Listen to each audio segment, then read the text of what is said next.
السلام علیکم ورحمۃ اللہ وبرکاتہ۔ ناظرین، استقبال ہے آپ کا ہمارے چینل دا اردو نیوز میں۔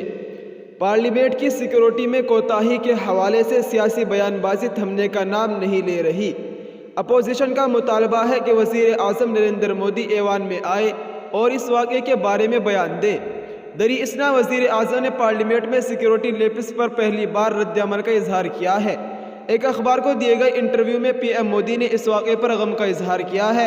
وزیر اعظم نریندر مودی نے کہا، پارلیمنٹ کمپلیکس میں پیش آنے والا واقعہ تشویشناک ہے، اس کی گہرائی میں جانا ضروری ہے، اس لیے تحقیقاتی ایجنسیاں اس واقعے کی سختی سے تحقیقات کر رہی ہے۔ اس کے ساتھ ہی وزیر اعظم نے کہا کہ سب کو ایسے موضوعات پر بحث یا مزاحمت سے گریز کرنا چاہیے۔ پی ایم مودی نے مزید کہا کہ پارلیمنٹ میں پیش آنے والے واقعے کی سنگینی کو بالکل بھی کم نہیں کیا جانا چاہیے، لہٰذا اسپیکر صاحب پوری سنجیدگی کے ساتھ ضروری اقدامات کر رہے ہیں۔ تفتیشی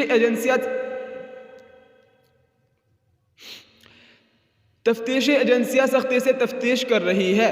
اس کے پیچھے کون سے عناصر ہیں اور ان کے عزائم کیا ہے، اس کی گہرائی میں جانا بھی اتنا ہی ضروری ہے۔ انہوں نے کہا کہ حل بھی ایک ذہن سے تلاش کرنا چاہیے، ہر کسی کو ایسے موضوعات پر بحث یا مزاحمت سے گریز کرنا چاہیے۔ وزیر اعظم نریندر مودی نے دینک جاگرن اخبار کے نمائندے کو انٹرویو دیتے ہوئے ان تاثرات کا اظہار کیا۔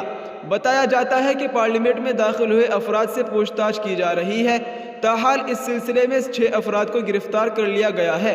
ہفتے کو صدر کانگریس ملیکارجن کھرگے نے مرکزی وزیر داخلہ امت شاہ کو تنقید کا نشانہ بناتے ہوئے کہا کہ پارلیمنٹ میں سیکورٹی نقائص کے تعلق سے بیان دینے میں ناکام ہو گئے ہیں۔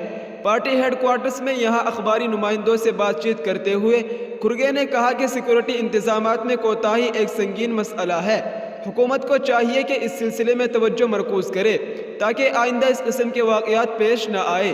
انہوں نے کہا کہ وزیر داخلہ ایوان میں آنا نہیں چاہتے اور نہ ہی وہ مذکورہ مسئلے پر بیان دینا چاہتے ہیں، اس کی وجوہات کا تاحال علم نہیں ہوا ہے۔